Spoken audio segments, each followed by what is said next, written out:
11 के एडमिशन के लिए इस वर्ष मिलेगी नई सुविधा। और वो नई सुविधा क्या है हम आगे देखेंगे वीडियो में। 11 के एडमिशन अभी स्टार्ट हो गए हैं, एक फेज़ हो गया है। 10वीं का रिजल्ट आने के बाद मुंबई, पुणे, पिंपरी चिंचवड़, अमरावती, नासिक, नागपुर जैसे मुख्य शहरों में 11वीं के एडमिशन ऑनलाइन ही होते हैं। लेकिन इस साल से कुछ बदलाव किए गए हैं। हर साल ये मुख्य शहरों में ऑनलाइन एडमिशन ही होते हैं 11वीं क्लास के, लेकिन इस साल क्या चेंजेस किए गए हैं वो देखेंगे। तो इस साल से पूरे राज्य में 11वीं के एडमिशन ऑनलाइन ही होंगे, यानी चाहे वो शहर हो या गांव हो, वहाँ पर हर जगह ऑनलाइन ही एडमिशन होंगे। सिर्फ व्यावसायिक अभ्यासक्रम के एडमिशन ऑफलाइन होंगे, जैसे टेक्निकल एजुकेशन के जो रहते हैं, पॉलिटेक्निक हो गए, ITI वगैरह है, ये ऑफलाइन होंगे। और एक इम्पॉर्टेंट बात, इस साल प्रत्येक राउंड से पहले विद्यार्थी अपनी पसंद की शाखा यानी स्ट्रीम को बदल सकेंगे। जैसे आर्ट्स, साइंस, कॉमर्स ये शाखाएं रहती है, इसको आप चेंज कर सकेंगे हर राउंड के पहले आर्ट्स, साइंस, कॉमर्स शाखा को चुन लेने के बाद, सेलेक्ट करने के बाद विद्यार्थी उसको बदल नहीं सकते थे पिछले साल तक। लेकिन इस साल से ये सुविधा दी गई है कि हर राउंड के पहले विद्यार्थी अपनी शाखा को सिलेक्ट कर सकेंगे।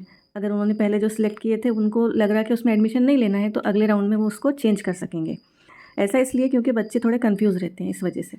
इसका एक फ़ायदा ये भी होगा कि आपकी पसंद की किस कॉलेज में, किस शाखा में कितनी सीट अवेलेबल है, ये देखकर आप शाखा और कॉलेज सेलेक्ट कर सकेंगे। शाखा मतलब स्ट्रीम, जैसे आर्ट्स, साइंस और कॉमर्स।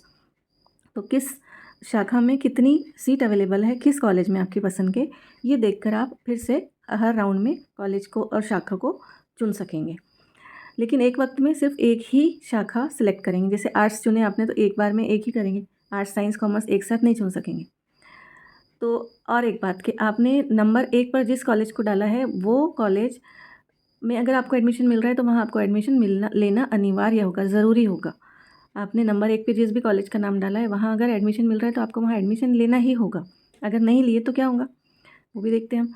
अगर वहाँ एडमिशन नहीं लिया आपने, तो आपको फिर वेट करना पड़ेगा बाकी राउंड्स होने के बाद। उस कॉलेज में आपने एडमिशन नहीं लिए तो एडमिशन के राउंड्स पूरे होने के बाद में फिर आपको एडमिशन लेना पड़ेगा।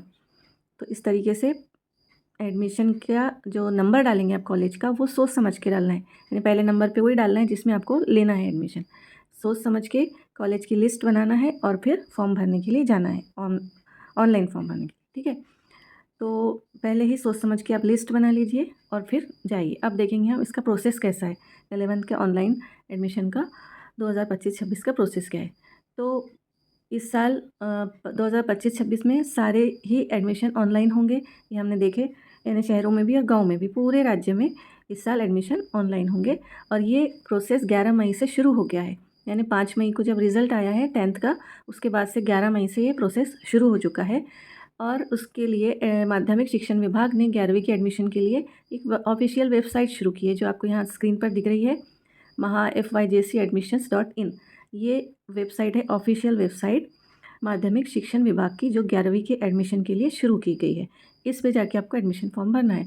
तो 10वीं क्लास में पास हो चुके विद्यार्थियों को आर्ट्स, कॉमर्स, साइंस और स्ट्रीम्स में एडमिशन लेने का मौका मिलेगा। ऑनलाइन जब आप फॉर्म भरेंगे तो ये तीनों स्ट्रीम में से कोई भी एक स्ट्रीम में आपको एडमिशन लेने का मौका मिलेगा। तो आपको अपनी पसंद की शाखा के अनुसार कॉलेज का चुनाव करना है। यानी जो भी कॉलेज में जो भी शाखा है, जो भी स्ट्रीम है, जैसे आर्ट्स है, साइंस है, कॉमर्स है, उसको देखना है आपको किस कॉलेज में कौन सी है। अब इसके बाद में हम देखेंगे इसके ज़रूरी कागजात क्या क्या है। तो 10th की मार्कलिस्ट ओरिजिनल और फोटो कॉपी लगेंगी। लिविंग सर्टिफिकेट जिसको TC बोलते हैं, Aadhaar card, passport photo, caste certificate, अगर कास्ट सर्टिफिकेट है आपके पास, कास्ट में आते हैं तो कास्ट सर्टिफिकेट लगेगा। इन सब की फ़ोटोकॉपीज़ लगेंगी।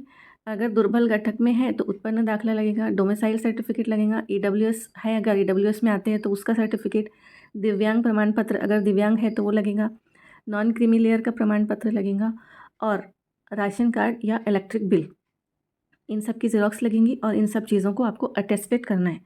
सारे ही डॉक्यूमेंट्स को आपको अटेस्टेड करके ले जाना है और फिर उसको आपको PDF और JPEG के रूप में फ़ाइल अपलोड करनी पड़ेगी। जब आप फॉर्म भरेंगे तो इन सारे कागजात को अटेस्टेड करके उसकी PDF बनाना है और JPEG के रूप में उसको, इस फाइल को अपलोड करना पड़ेगा।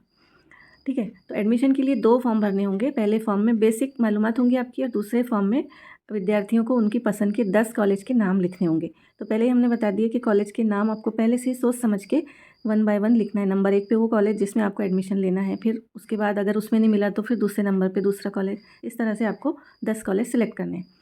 अब एडमिशन प्रोसेस और मेरिट लिस्ट ये कैसी है, मेरिट लिस्ट में क्या होगा और एडमिशन प्रोसेस कैसे होगा।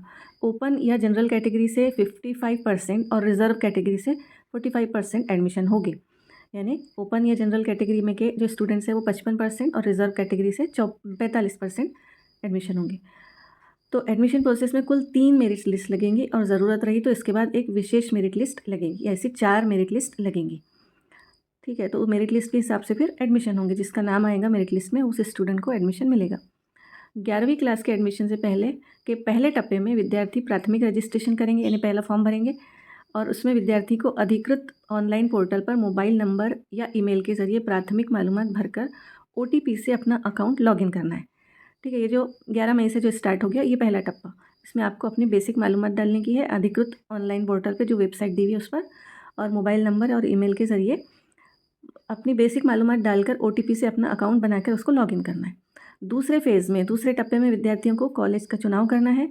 कम से कम एक और ज़्यादा से ज़्यादा 10 कॉलेज का आप नाम उसमें लिख सकेंगे। 1 बाय 1 आपको जो पसंद है उसके हिसाब से 1 2 3 करके आप 10 कॉलेज तक के नाम डाल सकेंगे। टेक्निकल सपोर्ट और मार्गदर्शन। विभागीय उप संचालक स्तर पर विद्यार्थियों को टेक्निकल सपोर्ट और मार्गदर्शन किया जाएगा। तो किस किस चीज़ के लिए मार्गदर्शन और सपोर्ट किया जाएगा वो देखेंगे हम। तो नंबर 1 है ऑनलाइन एप्लीकेशन भरने में मदद की जाएगी। नंबर 2 एप्लीकेशन में सुधार करने में मदद, कुछ गलती हो गई हो तो सुधार करने में मदद देंगे। नंबर 3 आवश्यक कागजात की मालूमात आपको मिलेंगी वहाँ से। और नंबर 4 OTP या पासवर्ड भूल जाने पर होने वाली मुश्किल का समाधान भी किया जाएगा। तो ये आपको टेक्निकल सपोर्ट और मार्गदर्शन मिलेगा। इसके बाद में हम देखेंगे कि ये कहाँ से मिलेगा आपको। हेल्पलाइन नंबर वगैरह, ईमेल ID ये है आपकी दी हुई आगे, महत्वपूर्ण है। विद्यार्थी रजिस्ट्रेशन है 19 से 28 मई तक। ऑफिशियल वेबसाइट जो दी हुई है ये maha.fyjc.admission.in। रजिस्ट्रेशन फ़ी है 100 रुपये पूरे राज्य में। और एडमिशन राउंड है 4 सामान्य राउंड और 1 विशेष राउंड। और कॉन्टैक्ट नंबर यहाँ दिए हुए, हेल्पलाइन के 2 नंबर दिए हुए हैं और ईमेल दिया हुआ है support@maha.fyjc.admissions.in। ये आपको आपकी मदद के लिए, ये मार्गदर्शन और सब टेक्निकल सपोर्ट के लिए ये वेबसाइट और फ़ोन नंबर दिए हुए हेल्पलाइन के। तो इसकी मदद से आपको अगर कोई परेशानी हो रही है तो आप यहाँ पर कांटेक्ट कर सकते हैं। ईमेल ID पर दी हुई है उस पर भी कर सकते हैं या फिर जो फ़ोन नंबर दिए हुए हैं उस पर भी कर सकते हैं। और वेबसाइट भी आपको 2-3 बार हमने दिखा दिए। और रजिस्ट्रेशन आपका 19 मई से 28 मई तक के हो जाना चाहिए दूसरे फ़ेज़ का। पहला फ़ेज़ तो 11 से था। अब यहाँ पर आपको सब टाइम टेबल दिया हुआ है। पहले इसमें आपको क्या क्या करना है ये आपको दिखाई दे रहा है। ये सब इसकी डेट भी दी हुई है यहाँ पर। इसी तरीके से यहाँ भी दिया हुआ है जो जो भी काम करना है उसकी डेट दी हुई है यहाँ पर आपको बराबर टाइम टेबल दिया हुआ है। इसके हिसाब से आपको रजिस्ट्रेशन करना है। और पूरी जो एडमिशन का प्रोसेस है ये हर एक विद्यार्थी जिसने फॉर्म भरा है उसको एडमिशन होने तक के उसके मेरिट के हिसाब से उसको एडमिशन मिलेगा। ऑनलाइन तरीके से ही एडमिशन होंगे। तो इस तरह से इसमें हमने मालूमात दिए हैं आपको।